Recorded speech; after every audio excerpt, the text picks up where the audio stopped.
বান্দরবান পার্বত্য জেলা পরিষদের দায়িত্ব গ্রহণ করলেন চেয়ারম্যান ও 14 জন সদস্য।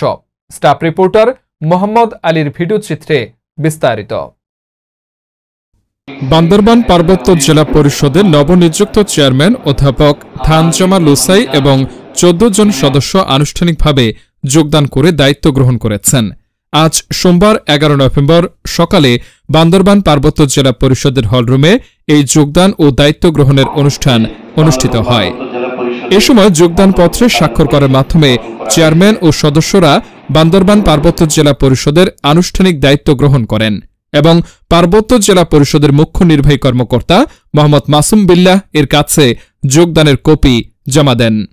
পরে পার্বত্য জেলা পরিষদের ন্যস্ত 28টি বিভাগের প্রধান ও উপস্থিত জেলা পরিষদের কর্মকর্তা কর্মচারী এবং নবাগত যোগদানকৃত সদস্যসহ সুধীরজনদের উদ্দেশ্যে স্বাগত বক্তব্য প্রদান করেন নবাগত চেয়ারম্যান অধ্যাপক থানজমা লুসাই। এ সময় নবাগত সদস্য রাজ্যময় তঞ্চঙ্গা মে নো অ্যাডভোকেট ওবাথওয়াই মার্মা ওমচিং মার্মা খামলাই ম্রো মং এ চিং চাক ডাক্তার সানাই প্রু ত্রিপুরা লাল জারলম বম নাং ফ্রা খুমি সাইফুল ইসলাম মোহাম্মদ নাসির উদ্দিন মোহাম্মদ আবুল কালাম অ্যাডভোকেট মাধবী মার্মা খুরশিদা ইসহাক তাদের অভিব্যক্তি প্রকাশ করেন এবং পার্বত্যবাসীর উন্নয়নে কাজ করার আশাবাদ ব্যক্ত করেন।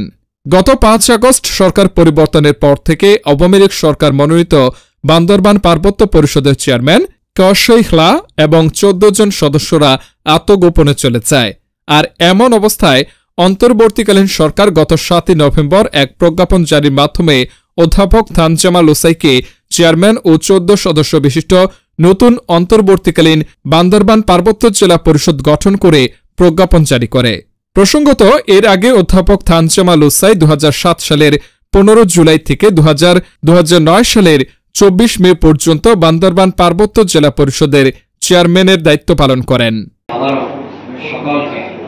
আমাদের এই পরিষদের সমস্ত কর্মচারী কর্মকর্তা এবং প্রধানগণকে এবং সাংবাদিক বৃন্দকে এবং আমার এই 51 পরিবারের সদস্যবৃন্দকে জেলা পরিষদ সম্মানিত সকল সদস্যকে আন্তরিক ধন্যবাদ জানিয়ে আমার বক্তব্য এখানে শেষ করছি। ধন্যবাদ।